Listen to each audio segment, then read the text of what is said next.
예, 안녕하세요. 원재입니다. 예, 오늘은 요가 수행에 관해서 한번 이야기를 해볼 텐데요. 사실 요가라는 거는 이제 제 전문 분야가 아니죠. 전문 분야가 아닌데 이래저래 좀 알아보다가 요가의 종류 그리고 행위 요가 이런 거 보면서 카르마 요가 이런 거 보면서 무슨 느낌이 들었냐면은 이런 느낌이 들었어요. 나 이거 다 알겠는데? 이런 느낌이 들었어요. 왜냐하면은, 제가 경험하고 느끼는 요소들이 있거든요. 분명히. 수행을 하다가, 그런 게 있어가지고, 한번 얘기를 해볼까? 하고 생각이 들었어요. 사실은 유튜브에서 한 영상을 보면서, 제가 여기에 조금 생각이 좀 들게 됐어요. 무슨 말을 듣게 됐냐면은, 수행을 할 적에 일상생활에서 우리가 수행을 할 적에 이렇게 생각을 하면서 수행하면 좋다라는 식으로 이런 방법이 나왔던 거예요. 내가 어떤 행위를 하고 생각을 하고 어떤 걸 경험할 적에 이런 말을 반복하라는 거예요. 내가 하는 일이 아니라 이것은 신이 하는 일이다 라는 식으로 순간순간 경계마다 이 선언을 하라고, 이것도 수행이라고 이렇게 얘기를 한 영상을 봤어요. 이것이 말하자면 이제 카르마 요가인데, 내가 나를 통해서 드러난 일들, 내가 하는 일들이 단지 나의 일이 아니라 신의 일로 확장시키는 어떤 그런 반복적인 이미지 연상일 수도 있겠고 연습이 될 수도 있겠고, 그렇게 나아가리라고 생각을 해요. 근데 이것도 반복하면 굉장히 힘이 쌓이거든요. 그리고 우리 존재라는 게 사실은 나에 굉장히 갇혀 살고 있거든요. 근데 나로부터 벗어나서 신의 일이다 라는 식으로 계속 반복해서 선언하고 스스로 어떤 그 이미지 연상을 만들고 그걸 되뇌이게 되면 그것이 나중에는 엄청난 힘으로 분명히 작용하게 될 것이고, 내가 의도하던 의도하지 않았던 간에 신의 일로 분명히 구현된다고 생각을 합니다. 이거는 순수하게 수행을 정말 열심히 잘했을 적에 그렇게 되리라고 저는 생각을 해요. 이렇게 선언하고 반복하고 되새기면서 그렇게 신의 일, 나의 일에서 신의 일로 넘어가는 거죠. 물론 이제 이 신에 관해서 신이 어떤 구체적인 이름과 성격을 가질 수도 있죠. 그러니까 이걸 명상이라고 하는데,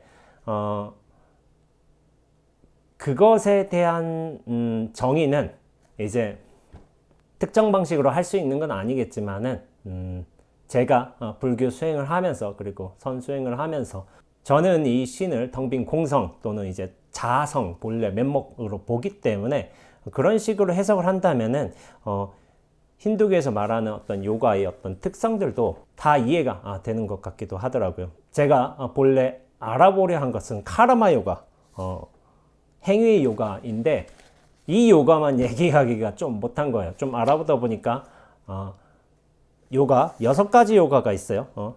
요가의 종류, 진리를 깨닫기 위한. 근데 이 6가지 요가 종류를 제가 돌이켜 보면은 대학교 1학년 때 힌두교를 배우면서 그때 기대성 교수님이 힌두교에 관해서 이제 가르쳐 주셨어요. 근데 이제 그 당시엔 그렇죠. 이게 요가가 뭐가 있고 요가의 발생 근원에서부터 힌두교에서부터 이런 여러 가지 일이기도 한데, 제가 그거를 그 당시에 뭘 알겠어요. 약간 지식의 수준으로 그러니까 습득하려고 했던 것에 불과하죠. 그러니까 말하자면 하타 요가는 몸, 라자는 마음, 만트라는 소리 해가지고 이렇게 해가지고 박디는 사랑, 헌신 이런 식으로 외우면서 그렇게 지식 체계를 갖추려고 했지, 제가 그것을 어떤 경험 자량이 없다 보니까 되게 메마른 이해에 불과했다는 생각이 많이 들어요. 물론 그게 필요치 않은 건 아니지만은 참 내용이 없었구나. 그때는 참 지식적으로 이걸 알려고만 했었구나 라는 생각이 드는데, 지금에서 제가 수행을 그래도 선원에서 10수년간 하고 그리고 정진도 열심히 하고 그리고 약간의 좀 마음도 넓어지면서 그렇게 이해하게 된 부분들은 좀 다르거든요. 지금에 보면 야, 이게 이 말이었구나 하는 식으로 좀 뭐랄까 이해된 바가 훨씬 커요. 그리고 제 경험상 말할 부분도 생기게 되는 것이고, 그래서 요가의 종류, 6가지 요가의 종류를 한번 이야기해 보면서 카르마 요가에 관해서 한번 앞서 말했던 카르마 요가에 관해서 한번 얘기해 보도록 하죠. 요가의 종류는 제가 어떤 블로그에서 봤어요. 정리를 해 주셨는데 하타 요가, 라자 요가, 만트라 요가가 있고 박티 요가, 카르마 요가, 즈나나 요가 이렇게 있는 거예요. 이것에 대해서 좀 설명해 볼게요. 첫 번째 하타 요가. 사람의 몸, 인체를 신의 몸, 신체로 바꾸기 위한 육체 통달의 의지로서 하타 요가의 목적은 가장 순수하고 맑은 육체이다. 그렇죠? 이런 신의 몸, 가장 순수하고 맑은 육체를 획득한 자는 신체가 강하고 생기 있을 뿐 아니라 전 존재가 균형 잡혀 깊은 명상에 들어갈 수 있어 몸은 신이 주신 선물임을 발견하게 된다. 제가 질문이 멈춰지면 스스로 답이 된다 해서 아마 이런 글을 썼을 거예요. 몸이 내가 아니라 몸은 나와 가장 가까운 친구라고 그런 식으로 한번 이야기를 했죠. 우리가 흔히 알고 있는 이제 요가를 한다, 요가 수행을 한다. 아마 이 몸을 대상으로 해서 하는 진리로 들어가는 방편일 거예요. 그런데 지금에 있어서 요가 수행을 하는 분들 그리고 요가에 대해서 그렇게 들어가신 분들이 저는 이런 생각을 해요. 이 요가 수행을 통해서 진리와의 합일, 신께로의 귀의를 목적으로 해서 저걸 할까? 물론 그런 분들이 있으리라고 생각해요. 그렇지만 이제 대부분은 어떤 내 몸의 안정, 건강, 그리고 이제 뭐 편안함을 위해서 하지 않을까? 생활의 균형됨? 이런 것을 위해서 하지 않을까 싶어요. 근데 이제 몸은 신이 주신 선물임을 발견하게 된다. 그쵸? 몸이 그냥 몸인 것이 아니라 신이 드러나는 도구인 거예요, 도구. 훌륭한 도구. 이게 신성으로 나중에 나타나게 되는 거죠. 그래서 구지선사 있잖아요, 구지선사. 구지선사 같은 경우에는 오직구의 손가락짓자일 거야, 아마. 손가락 하나만 탁 펼쳤어요, 항상. 진리가 무엇입니까? 할 적에 탁 펼치고, 뭐, 무엇이 조사가 서쪽에서 온 뜻입니까? 할 적에 탁 펼치고, 스님은 대체 누구십니까? 할 적에 탁 펼치고, 그렇게 하셨는데, 요건 거예요, 요거 하셨고, 근데 사실은 손가락엔 뜻이 없어요. 이 펼침의 뜻이 있어요. 펼침의 뜻이 있고, 이것을 곧장 봄의 뜻이 있어요, 사실은.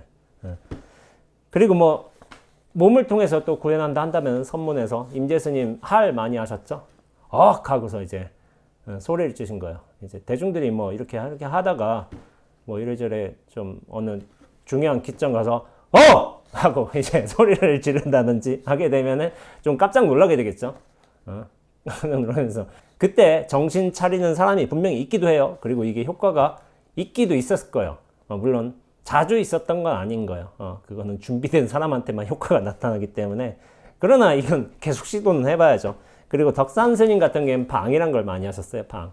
이게 한번 이제 뭐라 그러지? 사람에게 이제 탁탁 때린다든지 아니면 이제 뭐 이를테면 다른 스님이라지만 이렇게 주먹으로 옆구리를 툭툭 친다든지 같은 것인데 이런 몸을 통해서 드러나는 거죠. 손가락이라든지 어떤 목을 통해서 할 소리도 나오게 되고 덕산 방을 통해서 깨달음의 순간들을 이제 보여주시기도 하는 건데 손가락은 모양이고 할은 소리이고 그리고 이제 방은 촉감이거든요. 그러니까 이 몸을 사용해서 진리를 그렇게 드러내신 거죠.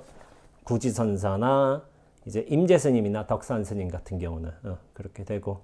근데 이거를 제가 예전에도 말했지만은 염도 영공 무념처 생각과 생각이 다해 무념처 생각 없는 자리에 이르게 된다면은 육문상방 자금광이라는 나홍 스님의 개송처럼 이제 육문 안입이 설신의를 통해서 이제 자금 깨달음의 빛, 진리의 빛이 바라게 되는 거예요. 그러니까 이게 곧장 보는 게, 헐 소리를 곧장 듣는 게, 그리고 어떤 방을 통해서 곧장 느끼는 게 사실은 진리가 순간순간 발현되고 있다는 거죠. 몸. 잘 깨달으면, 몸을 통해서 잘 깨달으면 그렇게 될 수도 있죠. 근데 여기서 좀 그래요. 여기서 설명이지만은,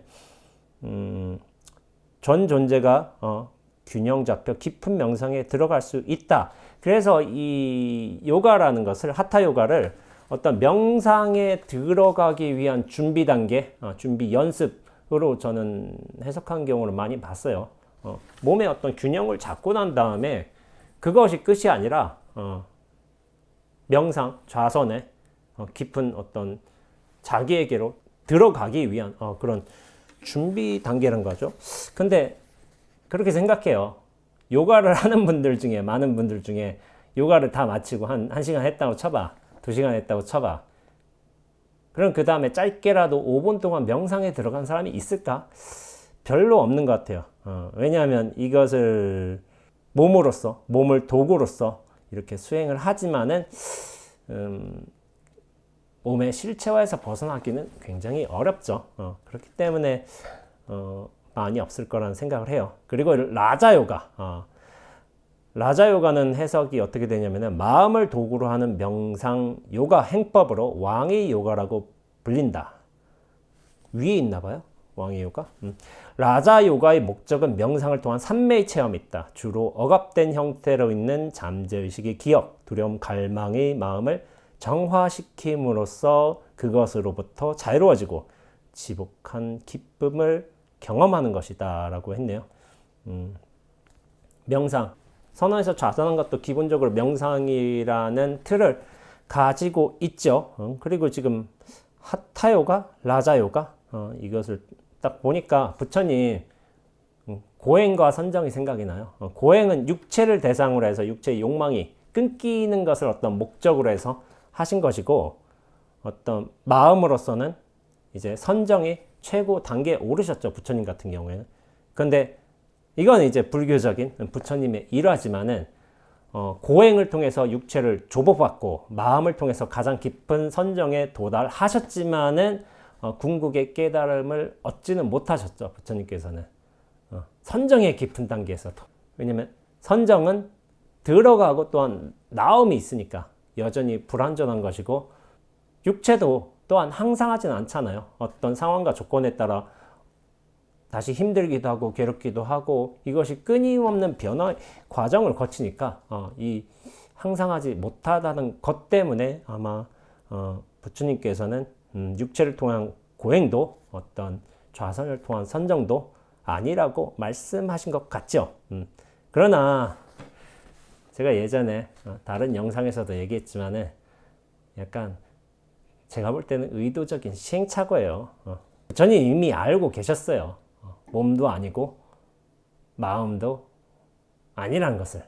그러나 종국의 끝에 다다라서는 몸이어도 옳고 마음이어도 옳다라는 식으로 말해도 저는 좋을 거라고 생각합니다.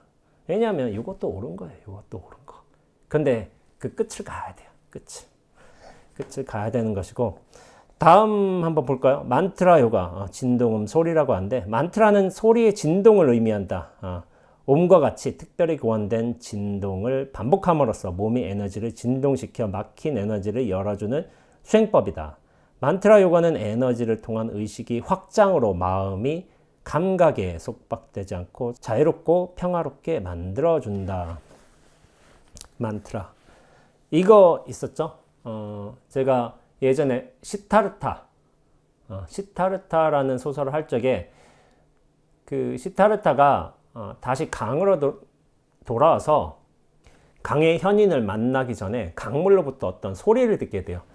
근데 약간 이게 약간 제가 볼 적엔 도식적이라고 느꼈지만은, 강물로부터 옴 소리를 듣게 된 거예요. 그래서 옴, 어떤 진리의 소리를 듣게 된 거죠. 근데 이거는 그냥 소리가 아니라 소리의 진동, 소리가 그냥 들린 게 아니라 이것이 움직인다는 거죠. 근데 옴이라는 게 제가 잘 몰라요. 사실 저는 옴마니 밤면 옴 살바모치 사바야 이런 진언들이 있기도 하지만은 불교에서도 옴이라는 단어가 굉장히 많이 들어가 있어요. 진언으로. 근데 저는 이것에 약간 민감하지 못해서 그런지 몰라도 옴이 어떤 신성한 소리인지는 잘 모르겠어요. 솔직히 말해서. 그리고 잘 느끼지도 못해요. 그냥 옴 하는데 근데 옴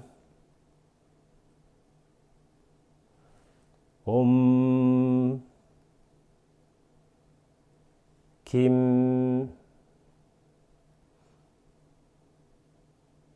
수 옴이 확실히 좀 독특한 소리 같긴 해요. 뭔가 좀 깊게 울리는 것 같아요.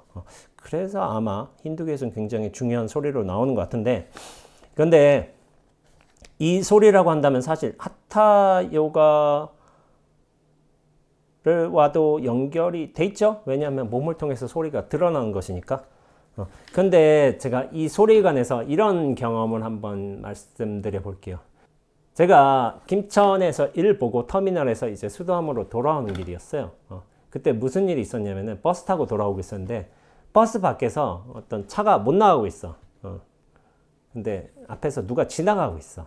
지나가고 있는데 누가 지나가고 있었냐면 약간 심정적으로 괴로운 사람이 될 수도 있겠고 미친 사람이 될 수도 있겠어요. 하여튼 미친 사람이든 괴로운 사람이든 막 지나가고 있는 거야. 근데 도로 한가운데를 지나가면서 무슨 말을 하고 있냐면 욕설을 하고 있는 거야. 욕설이 뭐냐면은 저한테 좀 명징하게 탁 들어왔어요. 그게 뭐냐면은 다 죽여버릴 거야 이렇게 얘기를 하는 거예요. 그러니까 주변 사람들 다 쳐다보고 있죠. 그러니까 버스는 지나가지 못하고 있고. 근데 그 얘기를 하는 사람의 어떤 모양새도 영 안 좋고 표정도 안 좋고 뭐 옷차림도 형편 없었어요. 그래가지고 미치거나 좀 괴로운 사람이겠구나라고 생각을 했지만은 그 소리를 탁 들으면서 제가 무슨 생각을 했는지 아세요? 다 죽여버릴 거야 저 소리를 들으면서 무슨 생각을 했냐면은 야 미친 사람도 저렇게 법을 여실하게 설하고 있네 라고 생각을 했어요. 그 끔찍한 소리잖아요. 사실은 다 죽여버릴 거야. 근데 그거는 내용이요, 내용. 다 죽여버릴 거야. 그건 내용이고 소리로는 어떻게 되냐면은 제가 이렇게 얘기해 볼까요? 다 죽여버릴 거야. 이게 모여서 우리의 또 언어와 사고와 어떤 분별 체계를 깃들어서 야, 저 사람 상태 안 좋구나, 미쳤구나, 정말 끔찍한 소리를 하고 있구나 생각되겠지만은 다 죽여버릴 거야. 이거는 그냥 하나하나의 소리예요, 소리. 소리인데 마음의 준비가 잘 되어 있으면은 마음이 분별심이 쑥 가라앉아 있으면은 내용에 함몰되지 않고 그 자체의 소리, 진리로서 훅 들어온다는 거죠. 근데 그 소리만 그렇겠어요? 그 전에 이미 요즘에 또 뻐꾸기도 오나? 또 모르겠지만 하여튼 요즘에 뻐꾹 소리 이렇게 뻐꾹 소리 들을 때도 그것이 진리의 소리로 들려오는 거예요. 그리고 바람 훅 불고 그리고 물건 탁 떨어질 때도 진리가 저렇게 발현이 되는 거예요. 소리로서. 물론 이 옴이라는 것은 소리이기도 하지만 진동까지도 같이 겸하고 있죠. 그러면서 육체에서 제가 잘은 모르겠지만 이거를 잘 하게 되면은 어떤 진원들을 잘 하게 되면은 어떤 차크라가 분명히 개발이 될 거란 생각을 해요. 어떤 특정 부위를 개발할 수 있고 거기를 좀 열리게 할 수 있는 그런 소리들이 다른 식으로 특정하게 있을 것 같아요. 그러나 이것은 이제 과정일 것 같고 이 소리로서 진리로 들어가는 경우가 있죠. 그래서 진언수행도 있는 거예요. 진언수행. 옴마니 밤배움. 제가 학생 때 하루에 3만 번씩 한 옴마니 밤배움도 이 소리를 통한 수행이겠죠. 근데 이제 소리를 그냥 내는 과정이 그 자체가 중요한 게 아니라 소리를 내면서 동시에 내가 듣는 거예요. 근데 이제 그렇게 잘 하다 보면은 그냥 소리만 나오게 돼요. 옴마니 밤매 해가지고 그것만 남아요. 내가 말한다, 듣는다 이게 아니라 그거 하나만 남게 돼요. 남게 되는데 그렇게 하나가 되는 게 중요한 거예요. 소리가 하나 된다. 제가 이제 금강경을 말씀드릴 적에 금강경 뜻을 헤아리면서 읽으라고 제가 말씀드려요. 보통은 금강경 그리고 뭐 야기새끼나 이음성과 시인행사도 불능견이라 이렇게 쭉쭉쭉 읽으면서 그 뜻을 곧장 알면서 생각하면서 되새기면서 듣는 것이 좋다고 제가 이야기를 하고 있지만 그것보다 더 높은 수승한 수행이 있다고 얘기를 해요. 그게 뭐냐면은 그냥 소리로 들어가면 훨씬 수승한 수행이라고 제가 그렇게 말씀드리고 있어요. 금강경 어떻게 공부해야 되느냐. 근데 가장 못하는 수행은 뭐냐면은 그런 수행이요. 이 금강경 한번 읽으면은 뭐 복덕이 어떻고 뭐 내생이 어떻고 금은보화를 어쩌저쩌고 그거 그런 말에 속으면 안 돼요.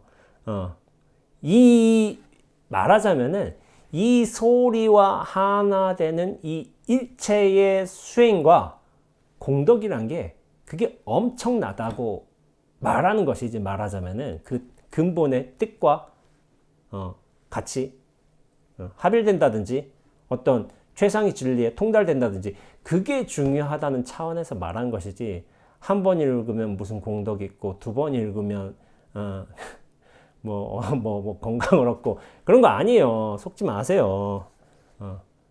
그런 게 이제 방편법으로 그렇게 해설하시는 분들이 계시기도 한데 금강경의 주요한 가르침은 무유정법, 정해진 법이 없다는 것, 그리고 그 어떤 법에도 머물지 않는다는 것, 이것이 중요한 거예요. 근데 소리와 하나가 된다면은 분명히 그 법에 머물지 않으면서도 그 법이 흘러가는 것임을 분명히 알게 될 거예요. 예전에 이런 말을 본 적이 있어요. 우리가 수행을 할 적에 옴마니 밤매음이라든지 이제 관세음보살 같은 것을 하기도 하잖아요. 하루에 몇만 번씩 반복을 한다든지 그것도 수행 중에 하나인데 예전에 이런 얘기가 돈 적이 있어요. 숭산 스님께서 이런 말씀을 하신 거예요. 관세음보살이든 코카콜라든 상관이 없다고 말씀하신 거예요. 관세음보살을 하루에 10,000번을 하든 코카콜라를 하루에 10,000번을 하든 차이가 없다는 거예요. 그런데 그것은 저는 그 말에 동의는 했어요. 근본적으로 차이는 없어요. 내가 정말 신심을 다해서 관세음보살 하는 거하고 정말 신심을 다해서 코카콜라라고 한다면 아무런 차이가 없어요. 근데 뭔 차이가 있냐면은 이게 명상이거든요. 명상. 이름과 개념인 것인데 코카콜라는 그냥 우리가 마시는 거잖아요. 음료수잖아요. 관세음보살은 모든 뭐 중생들의 뭐 번민을 들어주시고 어떤 소원들을 해결해 주시는 보살이잖아요. 보살인데 그 보살을 생각하는 데에서 어떤 우리가 생길 수 있는 신심하고 어떤 코카콜라를 떠올리면서 다지게 될 신심에는 좀 차이가 있어요. 궁극적으로는 차이가 없어요. 왜냐면 관세음보살, 코카콜라 소리로 그냥 들어가면 아무런 차이는 없어요. 그러나 우리가 중생들은 명상, 거기에 대한 이름과 개념을 가지게 되죠.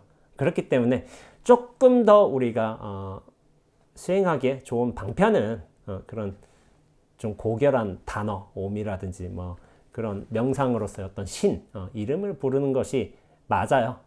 근데 이제 차이가 없다라고 말한 것은 숭산 스님 수준에서 소리로 훅 하나가 들어간다면은 그것에 아무런 차이 없는 어떤 평등성을 그렇게 이루신 분은 그렇게 말씀하셔도 되지만은 수행의 어떤 기본적인 바탕이 자리 잡히지 못한 사람에게는 조금 힘들 수도 있다는 생각이 들어요. 이것도 좀 힘들죠. 어떻게 보면 다 죽여버릴 거야 이걸로 수행의 어떤 방향성을 삼기 힘들어요. 왜냐면 소리로 곧장 들어가면 되는데 그 의미가 너무 좀 강해, 부정적이야. 그렇다면은 수행의 방식으로는 그렇게 적절하지는 않을 수는 있어요. 그렇게 하고 다음은 이제 박티요가. 박티요가는 감정을 도구로 하는 요가 수행법이다. 이 수행법은 이원적인 감정을 절대적인 사랑의 감정으로 승화시킨다. 그쵸?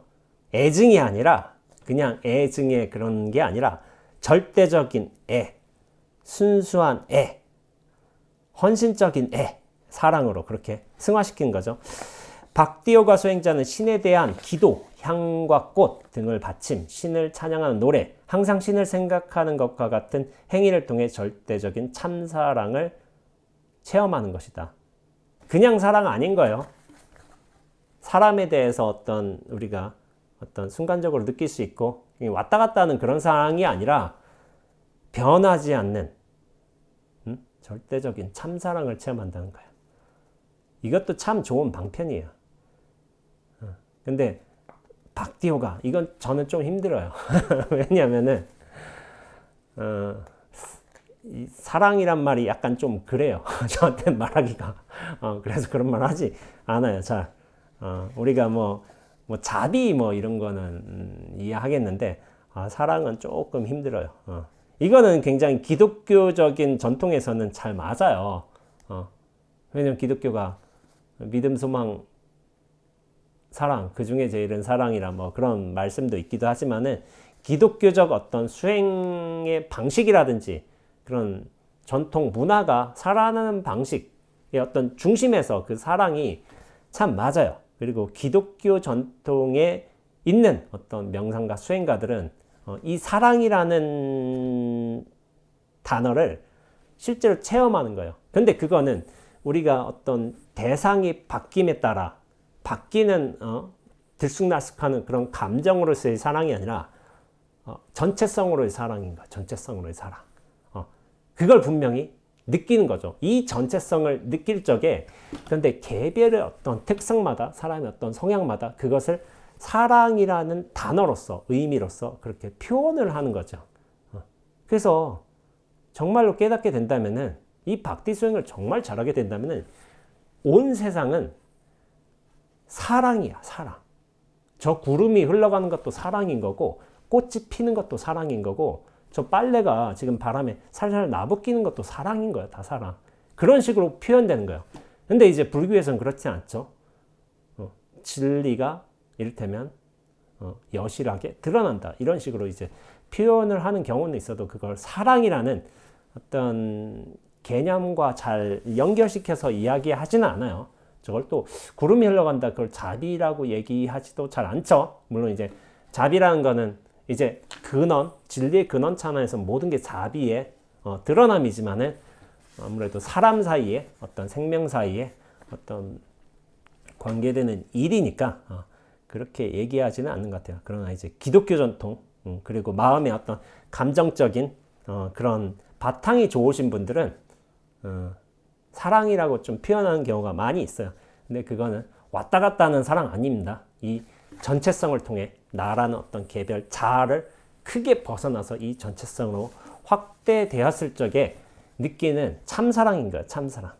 절대적인 거예요. 왜냐하면 이 눈앞은 이미 절대니까. 그리고 다음 카르마 요가. 행위의 요가로서 결과에 대한 집착과 기대감 없이 마땅히 해야 할 일을 깨어있는 마음으로 하는 것을 이룬다.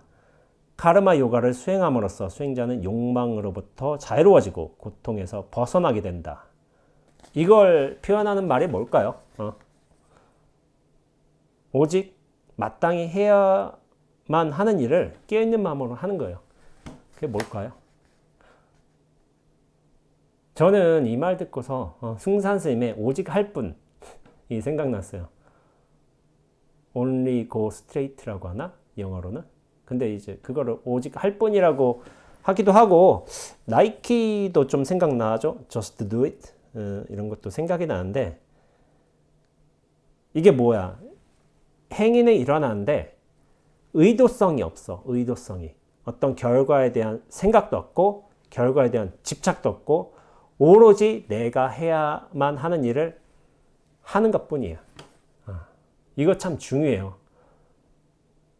저는 이제 분리라는 식으로 얘기를 하는데, 이를테면 내가 어떤 종류의 행위를 해. 그럼 그 행위에 대한 보상이 돌아와야 된다고 생각하는 게 보통의 중생의 심리인 거예요. 내가 이렇게 자식을 위해서 열심히 이렇게 하고 있는데, 자식은 나를 위해서 이를테면 콩쿨 대회 입상이라도 해야 되는 거 아니냐, 아니면 어떤 식으로든 나를 행복하게, 내가 이렇게 애를 쓰는데 자식은 나를 위해 좀 애교라도 부려야 되는 것 아니냐, 이런 식으로 보통은 생각한단 말이에요. 그리고 내가 연인 관계에서도 하루 종일 너를 생각하고 너를 어떻게 하면 기쁘게 할까를 생각하면서 이렇게 모든 뭐 음식도 준비하고 했는데, 반응이 이거 왜 해왔냐, 도대체 재료가 뭐냐, 이런 식으로 물어본다면은 그걸 준비한 사람은 좀 아쉽죠. 야속하기도 하겠고. 근데 그거는 자기 의도를 내고 그런 결과를 예상할 적에 그런 이제 희비가 참 엇갈리는 거죠. 거기에 대해서 다양한 또 좋고 싫음도 나오게 될 것이고. 근데 이게 뭐냐면은, 이 카르마 요가는 뭐냐면은 오직 할 뿐이에요. 오직 할 뿐.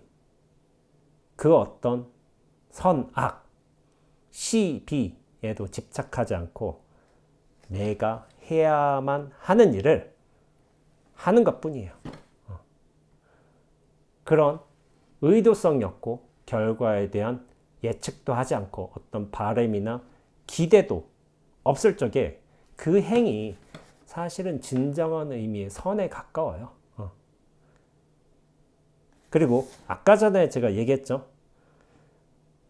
이 카르마 요가의 한 수행 방식 중에 하나가 내가 하는 일이 아니라 이것은 신이 하는 일이다 라고 자신에게 끊임없이 되뇌이는 거예요.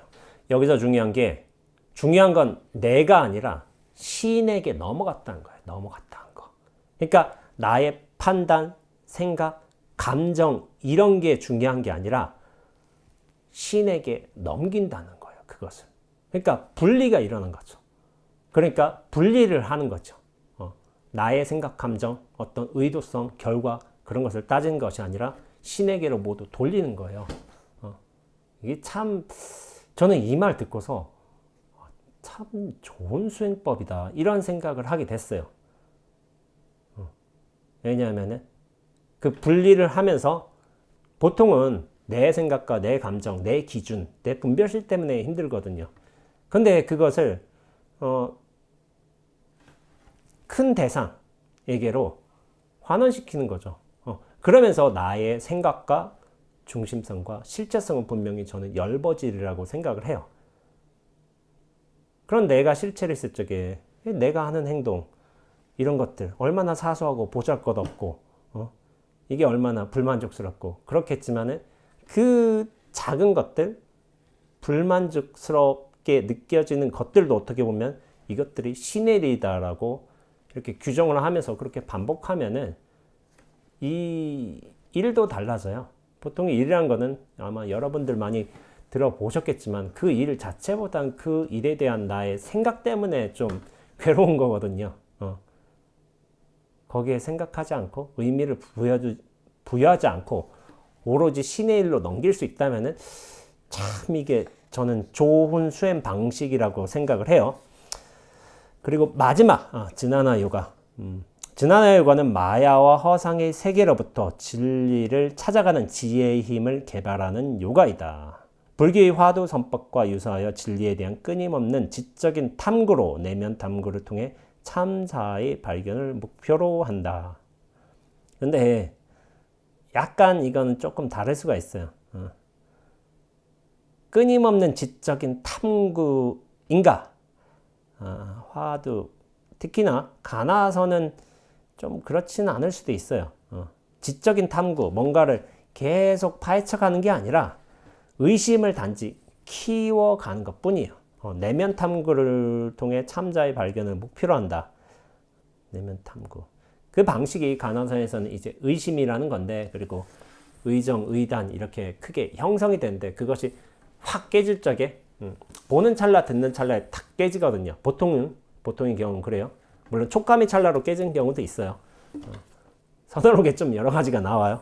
근데 이제 보는 찰나, 듣는 찰나, 이를테면 닿는 찰나에 그렇게 참자로 확대가 되는 거예요. 그건 뭐냐면은 이 전체성으로 확대가 되는 건데 눈앞으로 회귀하는 거죠.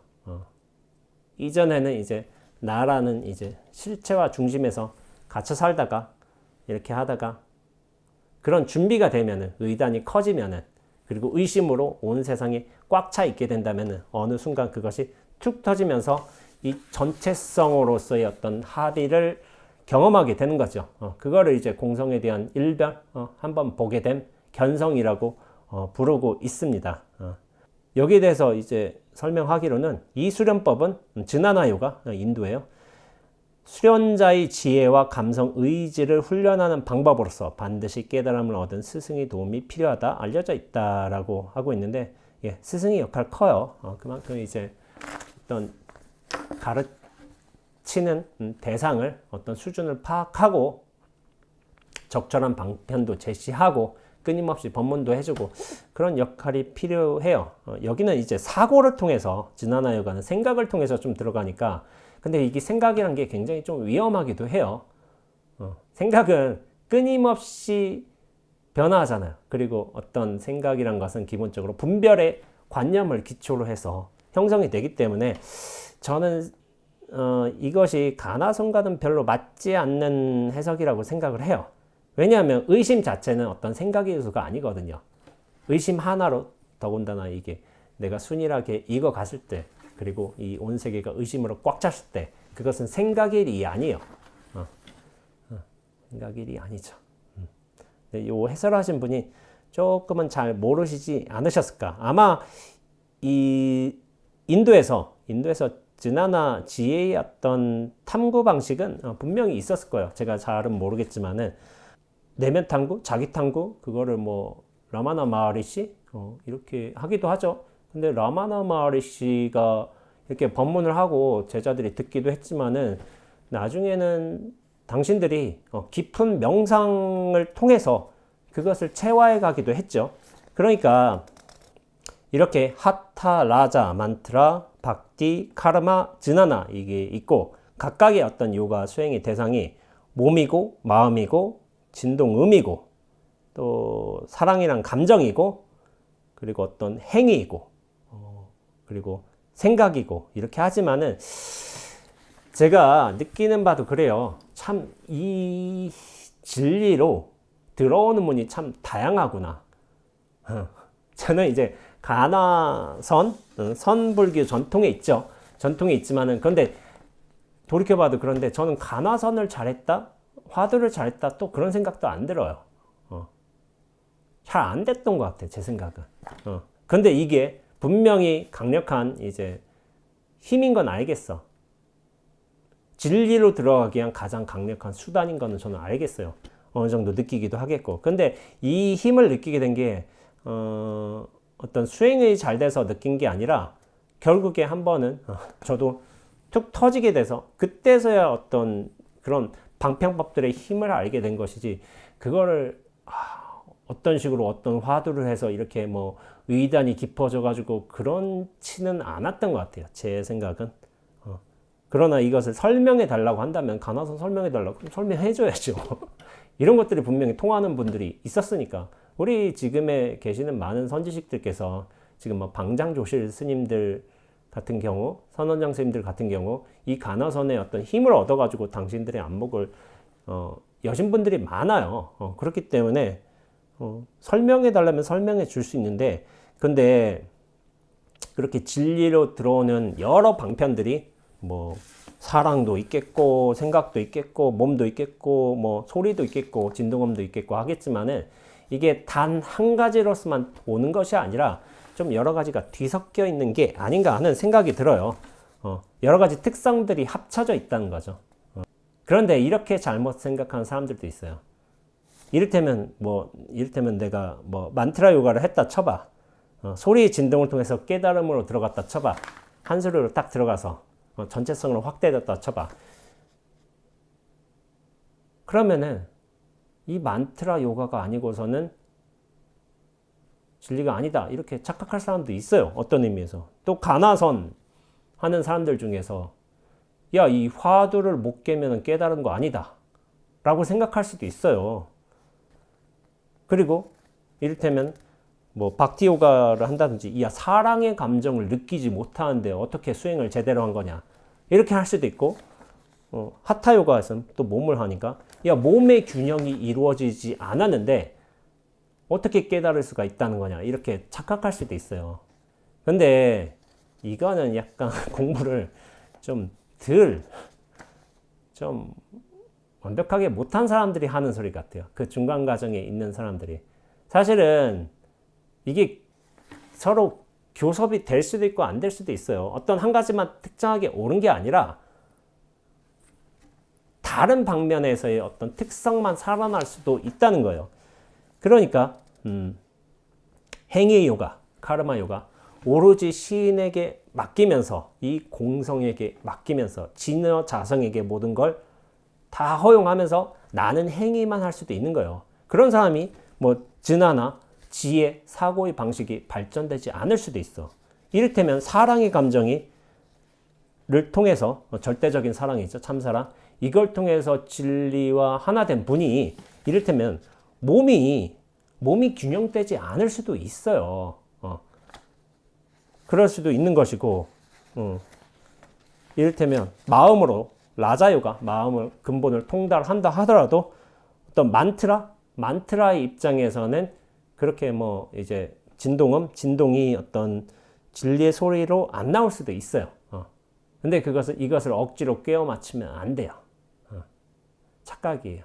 그래서 제가 예전에 어떤 요가 하시는 뭐 선생님에게도 몸의 균형을 맞춰야 된다. 뭐 이런 식으로 이것이 반드시 필수다. 몸은 마음으로 들어가기 위한 관문이다. 라고 하지만은 그것은 하타 요가에서의 관점인 거예요. 말하자면 요가. 아닐 수도 있다는 거예요. 아닐 수도.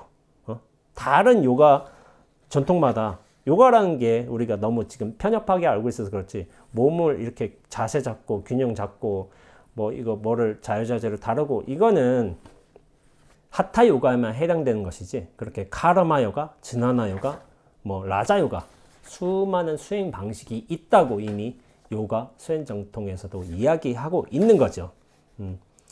마더 테레사 같은 경우는 그래요. 이를테면은 그 인도의 빈민 마을에 계시면서도 당신의 어떤 헌신의 마음을 그리고 행위에 그렇게 결과를 기대하지 않고 오로지 하나님의 뜻을 펼치는 그런 카르마 요가를 하신 것 뿐이지 그렇다고 이제 하타 요가 관점에서 몸의 균형이 그렇게 잘 맞아 떨어지지 않을 수도 있는 것이고 또 진동음, 소리의 차원이 모를 수도 있어요. 그러나 뭐냐면은 박디라든지 뭐 그런 헌신의 감정이라든지 그런 것들이 강할 수가 있는 거죠. 수자들 전통 같은 경우는 그러죠. 지나나가 그나마 좀 강하기도 하겠지만 진리. 예. 그런데 이제 지나나뿐만 아니라 라자요가 우리가 기본적으로 좌선 수행을 통해서 이 본래 면목을 밝혀가는 과정을 했었으니까 이 당연히 라자요가의 어떤 과정, 마음이 정화되는 과정을 거칠 수도 있는 거예요. 사람마다, 개인마다 이렇게 좀 특성이 다를 수도 있다는 거죠. 예전에 제가 어느 스님에게 이런 말씀을 들었어요. 어떤 성현들이 많이 계시잖아요. 성현들이 계신데 그 성현들마다의 어떤 에너지가 다르다는 거예요. 근데 선을 공부하신 분들의 어떤 에너지는 그렇대요. 그분이 느끼기에 저는 몰라요. 약간 주변에 서슬퍼런 공기가 쌓여져 있대요. 공기라고 해나 에너지라고 해나 그런 분위기가 뭐 에너지 장이 있다고 하든지 하는 거죠. 근데 그게 서슬퍼렇대요. 그러니까 어떤 뭐 감정이나 동요도 없는 것 같은 막 그런 기운이 고요하게 있대요. 차갑게 있대요. 근데 다른 어떤 수행 전통 달라이라마를 비유를 했었나? 달라이라마는 주변에 사랑의 기운, 자비의 기운이 그렇게 넘쳐난다네요. 그래서 이제 사람들이 보면서 운다는 거예요. 달라이라마를 보면서 울고 환희심에 자꾸 한다는 거예요. 근데 그러면 달라이라마는 옳고 저 선사는 그러냐? 아니라는 거예요. 이게 뭐냐면은 근본의 중생의 어떤 근본 망상을 끊어주기 위한 어떤 본인의 어떤 기운으로서 그런 절대적인 평온함으로써 어떤 분별에 휘둘리지 않는 차가운 어떤 무심으로써 그렇게 서슬퍼런 기운이 나타날 수 있어요. 또 그것이 필요한 사람들도 있고. 그러나 이 어떤 박디의 관점에서 어떤 사랑과 헌신의 감정을 통해서 자기 존재를 내던지고 이 전체성으로 돌아가야만 하는 사람들도 있는 거죠. 그런 사람한테는 어떤 달라이라마의 가르침이 훨씬 잘 어울릴 수도 있어요. 이것이 명백하게 분리되었다 이렇게 말하기는 힘들어요. 그러나 사람마다의 어떤 태생적인 특질이 있겠죠. 그것이 좀 강하게 발현된다면은 이 성향에 맞게끔 좋은 수행법이 저는 있다고 생각을 해요. 이 요가에서도 이 6가지 수행법이 나오게 돼 있는데 그렇지 않겠어요? 그런데 이제 전반적으로 한국의 선사들 성향은 아까 전에 말했던 이제 서슬퍼렇고 무심하고 좀 뭔가 가차없는 그런 성향들이 좀 많아요. 수행법이. 그러니까 가나선이란 게 의심 하나만 딱 세우고 나머지의 일체를 허용하지도 않거든요. 거기에만 투철하게 완벽하게 들어가니까. 그러니까 어떻게 보면 되게 좀 무자비한 성향이 좀 있어요. 그런데도 사람의 성향이 있잖아요. 타고난 성향. 수행법이 그렇다 하더라도.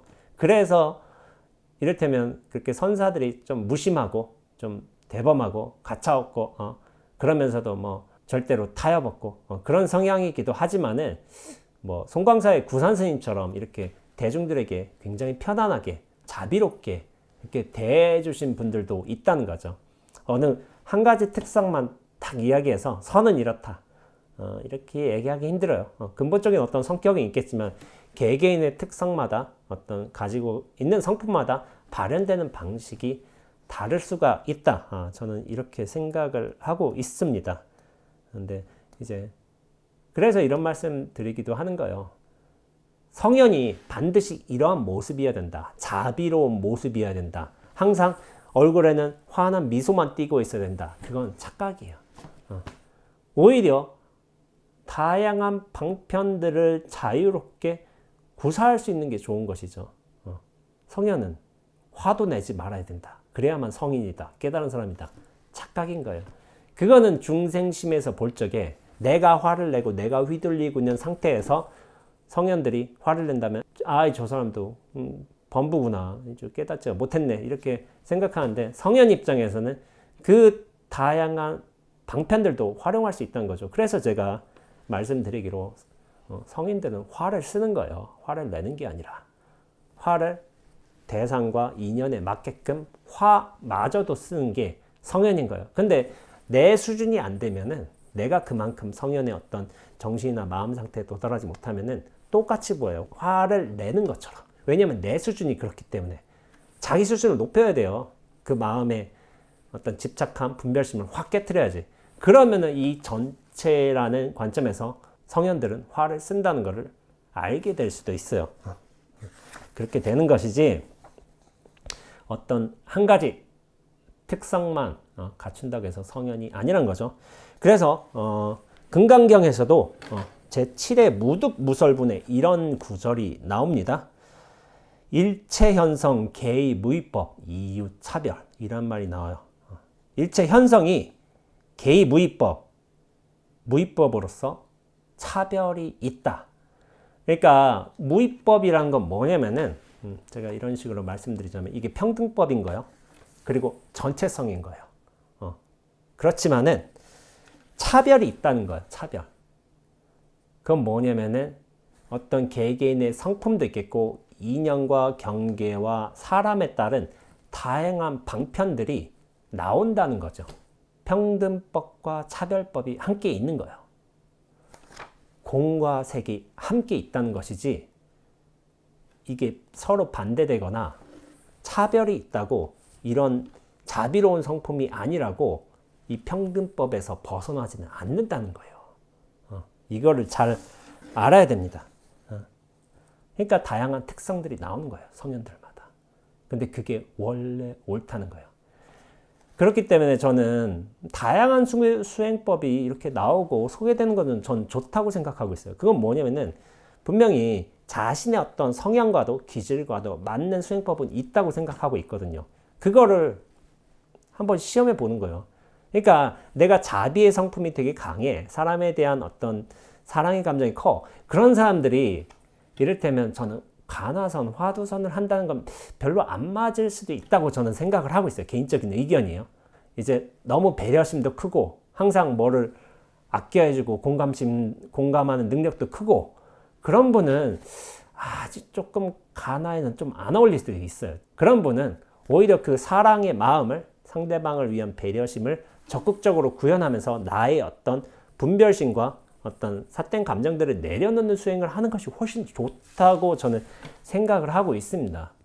간화선만이 저는 옳은 길이라고 생각하진 않아요. 좀 개인에 따라 좀 다를 수도 있어요.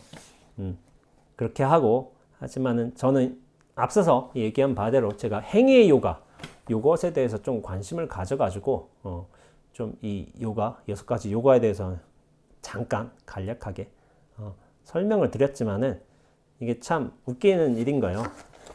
행위 요가를 하면서 이게 내가 지금 하고 있는 일이 나의 일이 아니라 신의 일이라고 하는 거잖아요. 그러니까 내가 일어나서 뭐 커피를 한 잔 마셔.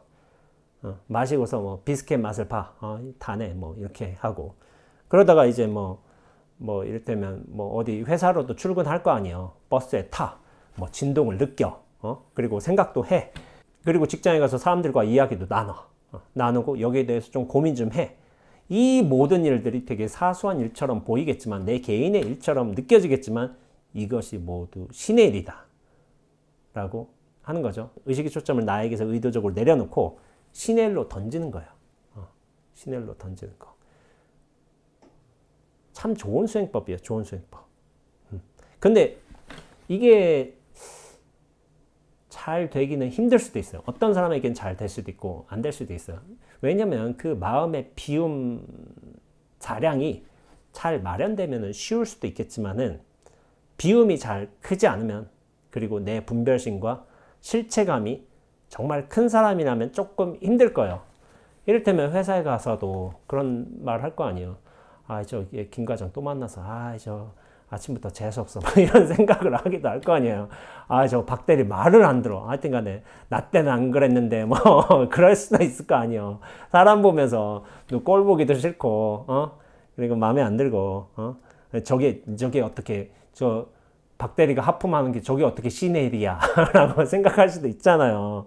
그러니까 이것도 어느 정도 준비가 되어 있어야 돼요. 준비가. 그냥 무작정 신의 일이다. 약간 그 기량을 마련하지 않은 상태에서 이렇게 무턱대고 한다면 조금 힘들지 않을까. 그래서 좀 기본 작업 같은 것도 필요하다고 저는 생각하고 있습니다. 뭐 그런 차원에서 뭐 절수행이라든지 불교 내에서 연불수행이라든지 저는 그런 것도 굉장히 좋다고 생각하고 있어요. 내려놓는 거거든요. 절이라는 게 단순히 몸을 낮춘다는 의미가 아닌 거예요. 그 마음의 분별심을 내려놓는다의 특징도 있어요. 그리고 연불 같은 건 되게 단순하니까 그런 걸 통해서 내 시비, 분별, 관념 같은 것들이 좀 줄어들지 않을까요? 그런 어느 정도의 기본 준비가 갖추어졌을 적에 나의 일이 아니다. 이것은 신의 일이다. 라고, 신이 하는 일이다. 라고 생각할 적에 그게 조금 잘 익어가지 않을까 싶어요. 그래서, 아마 이 바가바드 기타를 번역하신 정창영이라는 분께서 이런 것을 얘기해 주신 게 있네요.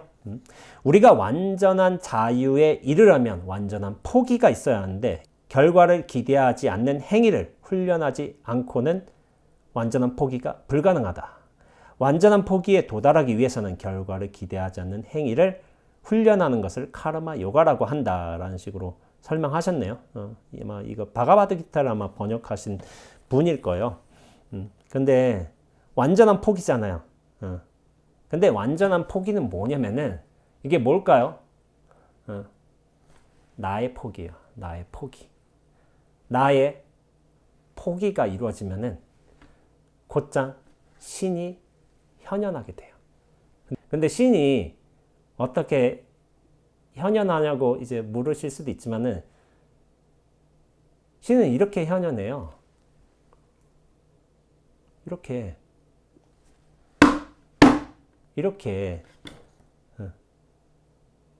그쵸? 그리고 바가바드 기타의 주인공 아르주나의 멘토인 크리슈나는 이처럼 행위의 순수성을 상실한 오늘날의 많은 아르주나들에게 힘주어 역설한다. 아마 내용인 것 같아요. 바가바드 기타 내용. 행위로부터 얻은 것이 없으며 행위하지 않은 것으로부터 잃을 것도 없다. 얻을 것이 아무것도 없으므로 그는 누군가에게 의지할 필요가 없다. 해야 할 일은 집착하지 말고 행하라. 집착하지 말고 행위함으로써 사람은 지고의 상태에 이를 수 있다. 바른 행위로 완성에 이를 수 있다. 박진아라는 분이 번역하신 바가바드 기타 내용인 것 같아요. 집착하지 말고 행하라 할 적에 제가 예전에도 종종 말했지만 머무름 없이 흐른다 라는 말을 하기도 했어요. 집착하지 않고 행하고 머무름 없이 흐른다. 똑같은 의미죠. 좋은 행위를 하라는 게 아닌 거예요.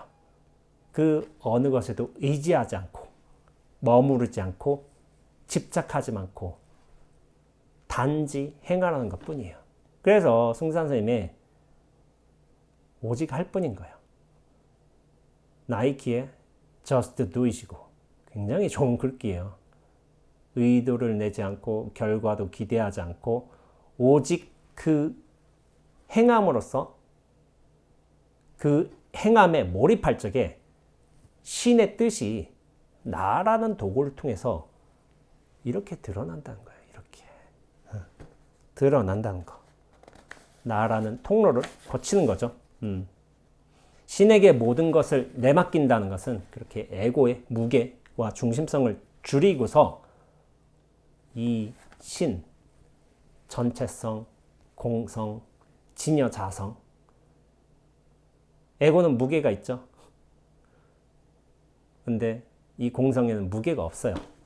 그리고 에고에는 분명히 나라는 중심이 있어요. 실체가 있고. 그러나 이 공성에는 중심도 실체도 없어요. 여기다 다 내맡기는 수행을 이렇게 반복적인 연상을 하고 의미 부여를 계속 신에게로 돌리면은 이 공성으로 돌아가는 것이 정말 훌륭한 수행법이라는 저는 생각을 하고 있어요. 저는 잘 해본 적은 없어요. 그러나 누군가에게는 이런 수행법이 분명히 맞을 수가 있어요.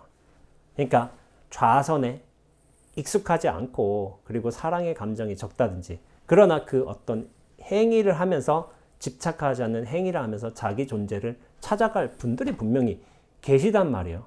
활발한 분들. 그러니까 이것을 구현하면서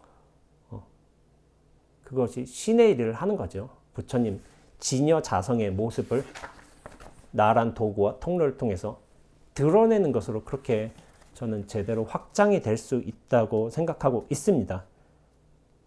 그것이 진여 자성이 그 어떤 머무는 바 없는 텅 빈 진여 자성이 인연에 맞게끔 드러나는 것이고 그것이 또한 불교 진리이기도 한 무아의 일이면서 또한 연기로서 드러나는 것이고 또한 신의 일이지만 낱낱의 개별 현상으로 현현하는 것이겠고 진공이지만 어떤 묘한 이치로서 또한 묘유하는 것이고 또 응무소주지만 그 마음 따라서 인연 따라서 쓱 이생기시면 하는 일이겠고 근원을 찾을 수 없는 공적한 일이지만 신령스럽게 알고 행동하는 영재의 일인 거죠.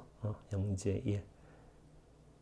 이것은 또한 앞에서 얘기했죠. 금강경의 제7분 무득무설분에서 개의무의법 이유차별 똑같은 거예요. 일체 현성은 개의무의법 그 근원은 어떤 사람만 뜻하는 게 아닌 거예요. 그 어떤 현성이란 게 진리를 뜻한다면은 진리는 개의무의법 그 어떤 근원도 찾을 수 없어요. 그러나 상황과 인연에 맞게끔 다양한 모습으로 차별적으로 드러나는 것이죠. 이렇게 카르마 요가, 신에게 맡긴다. 나는 단지 신의 일을 할 뿐이다. 라는 것을 제가 사실은 한번 표현한 적이 있어요. 물론 이제 이걸 카르마 요가라고 제가 표현하지는 않았어요. 근데 그 본질이 같다는 거예요. 뭐냐면은 제가 이런 글을 쓴 적이 있어요. 스님 글 어떻게 써요? 그런 질문이 들어왔을 적에 저는 솔직히 제가 쓴다는 느낌이 별로 없어요. 그래서 무슨 말을 드렸었냐면은 허공에 내맡긴다고 해요. 내가 쓴다는 생각이 아니라 그냥 허공에 내맡긴다는 느낌으로 자연스럽게 글을 쓴다고. 그래서 글을 쓸 적에 별로 고민을 안 해요. 왜냐하면은 그냥 허공에 내맡기면은 지가 알아서 다 해요. 제가 볼 적에는 뭐 비슷한 얘기로 고민 안 해요 할 적에 저는 생각나는 대로 말해요. 진짜 자기가 알아서 잘 맞춰 가요. 그렇죠.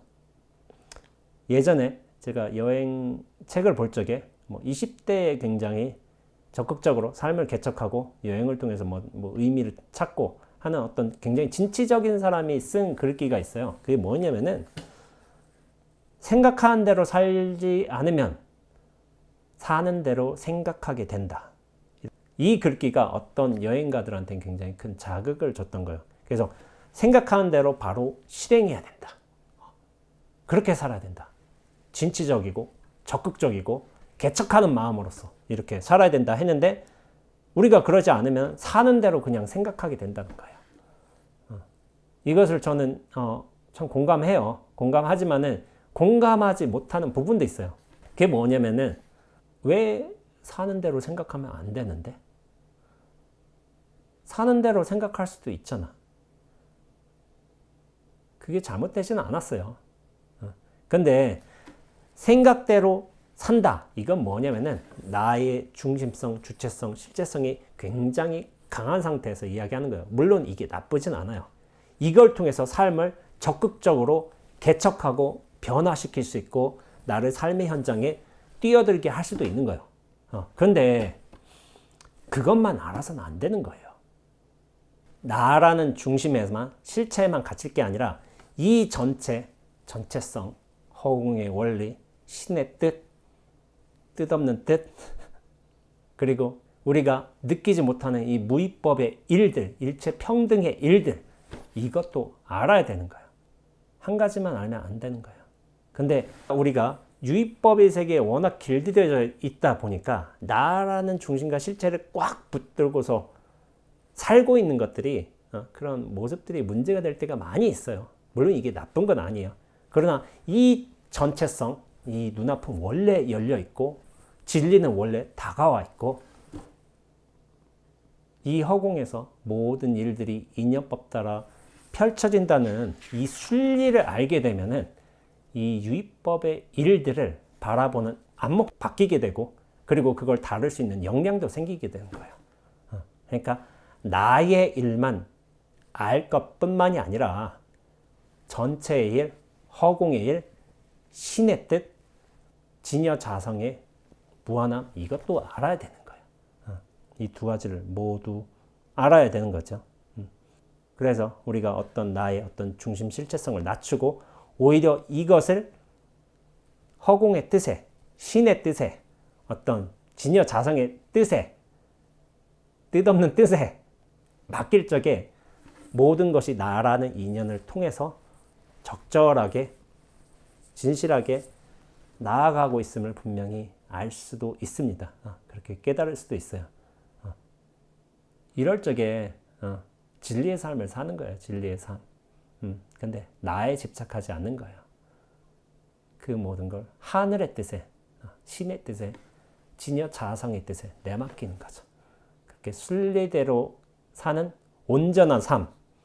그것을 저는 이야기하고 있다고 생각하고 있습니다. 오늘은 좀 영상이 길었어요. 제가 사실은 카르마 요가 하나만 얘기하려고 했는데 이걸 하나만 얘기하자면 다른 요가들이 좀 걸리고, 그러니까 좀 한번 해볼까? 내가 또 전문가는 아닌데, 그래도 지 않은 수준에서 이야기하는 것도 나쁘지는 않겠다 싶어가지고 좀 이야기를 좀 길게 했습니다.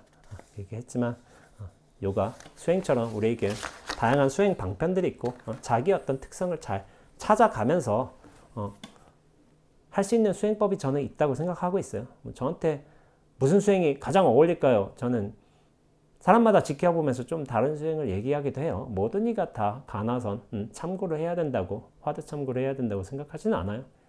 근데 자기 인연에 맞게끔 수행을 하면 되지 않을까 하고 생각하고 있습니다. 예, 긴 시간 들어주셔서 감사하고요.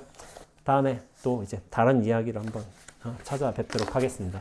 예.